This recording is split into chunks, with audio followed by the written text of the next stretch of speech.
इसी आपके बताने से एक सवाल और मन में आया है, अपने इस अंदर के प्रेम भाव को छुपा के रखना है, प्रकट नहीं करना है। हाँ। तो गृहस्थ में रहते हुए अगर जैसे मैं बीच में मेरी नींद खुल गई थी 3 बजे 3:30 बजे, तो मैं नहा धोकर, ये ज्यादा नहीं हुआ, 2 या 3 बार हुआ, अच्छा। लेकिन मैंने ये करने का प्रयास किया तो मुझे सवाल पूछे गए कि आज जल्दी क्यों उठ गए, क्या कर रहे हो।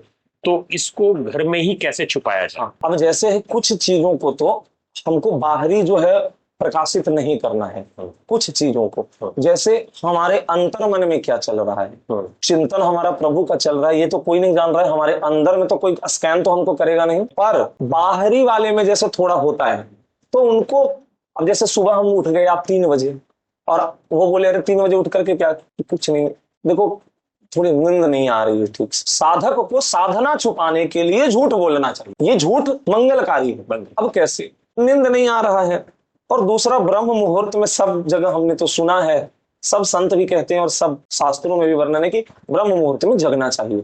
ब्रह्म मुहूर्त में जगने से थोड़ा सा मन अच्छा रहता है। सब देखो अभी क्या है, नींद की समस्या आती है, दिक्कत होती है, बहुत तरह का स्ट्रेस होता है, तो ये सबसे हम देखे कि सुबह जल्दी उठने से मन अच्छा रहता है और मन प्रसन्न होता है। इसमें कोई संशय है? कोई कहीं नहीं मना करेगा कि अच्छा ठीक है। अगर वो कहते हो नहीं नहीं क्यों अरे इतना जल्दी उठना है, लेट उठ, नहीं नहीं सुबह उठने तो अच्छा, तुम लोग सो, कोई दिक्कत नहीं, हम सबको नहीं परेशान करेंगे। पर हमारा तो अगर सब उठ जाओ तो बहुत सुंदर है, देखा देखिए अगर कोई 5 बजे भी उठना शुरू कर दे तो अच्छा है, कोई 4 बजे उठ जाए तो अच्छा। पर हमारी जो है वो इस समय उठ जाते हैं तो अच्छा लगता है, हमारा पूरा दिन अच्छा रहता है। छुप गया, बताए भी नहीं, और हम अपना, अब हम बैठ के अंदर से नाम कर रहे हैं, किसको पता। घूमने जहां निकल गए, अब जैसे आप मुंबई जैसे शहरों में रहते हैं तो वहां पे बिल्डिंग है और वहां वो घूमने के लिए गार्डन वगैरह जो बगीचे वगैरह बने हुए रहते हैं, मन हुआ हम उसमें जाकर के बैठ गए, उसमें घूम रहे हैं, नाम चल रहा है, चिंतन चल रहा है, किसको पता है। कभी कोई पूछे तो जब ज्यादा गाढ़ कभी चिंतन हो तो किसी ने 2-4 बार बोला ध्यान नहीं रहा, और कोई पूछे क्या, नहीं, कुछ नहीं, अरे वो थोड़ा मन,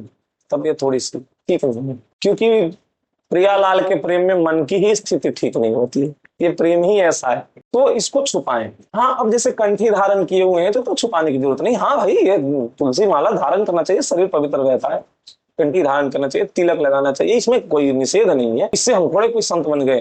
पर हाँ, कम से कम ये तो हर किसी का, हम सनातन परंपरा में हम सात्विक हैं तो इतना तो कम से कम होना ही चाहिए। और जिनको इससे भी निषेध है, कई जगहों पर तिलक नहीं लगाने देते हैं, कई ऐसे कार्यालय वगैरह में है तो इसका कई हमें सुनने को मिला है, तो नहीं हम करेंगे। उसका कुछ ये है, हमने रज लिया और रज को ऐसे, सूखी रज को और ऐसे कर लिया, ऐसे तिलक लगा लिया, भाव कर लिए, पर अंदर की चिंतन हमको कौन रोकेगा। हम जब अपनी बात बताते हैं, जब हम 8 वर्ष के थे, जब नाम जब हमको विजय मंत्र मिला था, तो विजय मंत्र जब हमको मिला जप जाप करने के लिए, तो हम जपते थे, तो हम तो घर बच्चों के साथ खेलते थे। 8 वर्ष 9 वर्ष की उम्र तो खेलने की कूदने की उम्र होती है। आज के बच्चे 9-10 वर्ष में कोई बड़े ही बिरला ही है जिसके बच्चे लग गए भजन में, या कोई है ऐसे, तो नहीं तो कहाँ 9-10 वर्ष के बच्चे को ज्ञान भी होता है भजन। अब वो मिल गया, अब मंत्र मिला तो कैसे जपना है, माला है नहीं भाई, उतने छोटे बच्चे को कौन माला देगा, कहाँ से देगा, कोई व्यवस्था कुछ नहीं।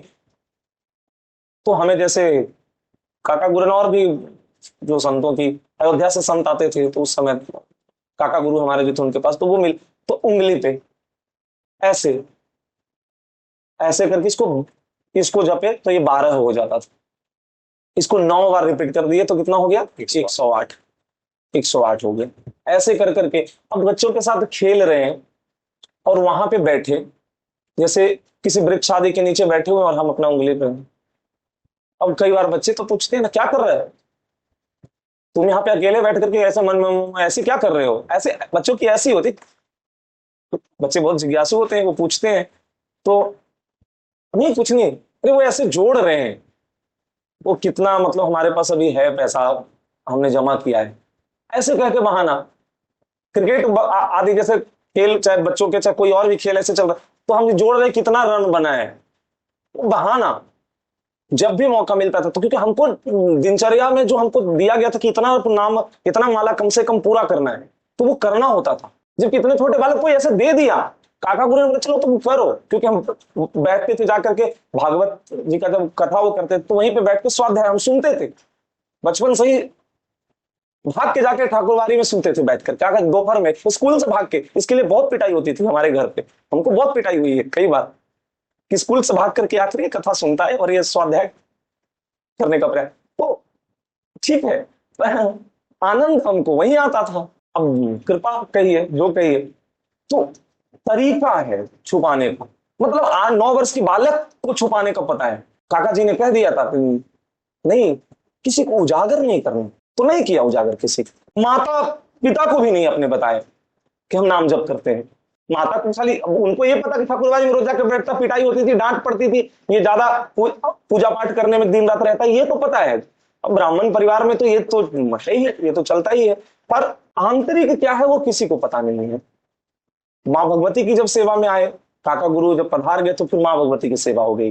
तो जब माँ भगवती की सेवा में, तो दिन रात वो एक ही माँ भगवती की नाम चलकर चल रहा है, तो उसमें अब किसी को ये कहना थोड़े, हम बाहर में है, गृहस्थ संसार में भी, दुनिया में कोई गृहस्थी के कार्य से, कोई संसार के कार्य से भी अगर कहीं है, तो किसी को बताना थोड़े कि हम दिन रात। हालांकि जो जानते थे वो सब जानते थे कि वो भक्ति में भजन परायण है, सबको पता था, जो लोग जानते थे। पर ये किसको बताना कि स्थिति क्या हमारी है, हम क्यों ढोल पीटना है, हमें कोई से मेडल लेना है, उपहार लेना है, नहीं लेना है। जिससे लेना उससे तो मिल गया, तो फिर संसार को क्या, तो संसार समझेगा, आप करके देखिए, नहीं समझेगा, अरे क्या नाटक करता है ये नाटक है, ये संसार की है। संसार कहीं का नहीं छोड़ता। भक्ति मती उच्च कोटि की परम सिद्ध स्थिति मीराबाई जी की जो संसार नहीं छोड़ा, वो स्वामी जी को नहीं संसार छोड़ा। कैसे उदाहरण, स्वामी हरिदास जी प्रेम रस के छके महापुरुष, जिन्होंने परम रस दात बिहारी जी को प्रकट कर दिया, और भरी बाजारों में 20 बाजार में उनके शरीर पर हजारों कोड़े बरसाए गए, पूरे शरीर की चमड़ी उधेड़ दी गई, पर एक हरि बोल।